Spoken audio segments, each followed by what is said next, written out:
नारायण बोइले हे ऋषि cool Sai एतु अंते जहा हेला शुण मन देई रासमंडल रे प्रभु रासधीश्वर क्रीड़ा करुथिले राधा देवींको संगर सुरत सुखरे देवी हुअन्ते निद्रिता सुपन स्वस्वप्नर दर्शन कले नाना कथा क्षणकंतरे पुणी चेतना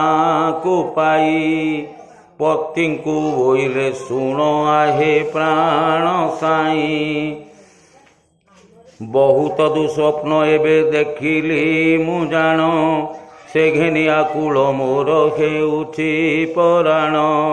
न जानी भविष्यते मोते प्रजापति देवे केते बेले अबा केवण विपत्ति यही स्वप्नर स्वरूप कहुअछि शुण रत्न सिंहासने मुहि कली आरोहण से समय विप्र जणे सेहि ठाकु आसी नेले मोह ठारू स्वर्ण चक्र को आकर्षी से अंतरे बले मोते झिंकी घेनी गले कजलाकार समुद्र जले फिंगी देले से जल रे सर्प मत्स्य कुंभीर अपार दिशुतांति स्थाने स्थाने महाभयंकर ता देखी मु नाथ नाथ बोलेण तुम्भंकु डाकियो नाइली पुणी दिगमंडल को तथापि तुम्भंकु न देखिली केउठारे आकुल होइण तहु कांदिली उच्चरे आकाश देशरु छिड़ी चंद्रमा मंडल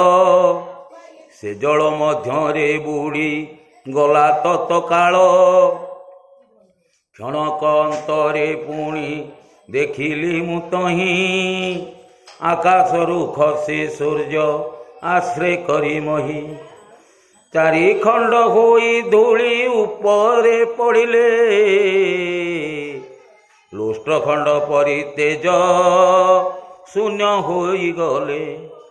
एक समय रे चंद्र सूर्य देवतांकु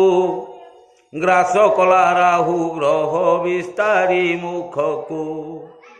पुणी क्षणक अंतरे देखिली मु तहीं दीप्तिमंत विप्र जणे आसिबे गे धाई मोंगरे थिबा सुधा कुंभ घेनी जाई खंड खंड करी देले तले फोपड़ाई आउ मुहूर्त अंतरे देखिली मु पुण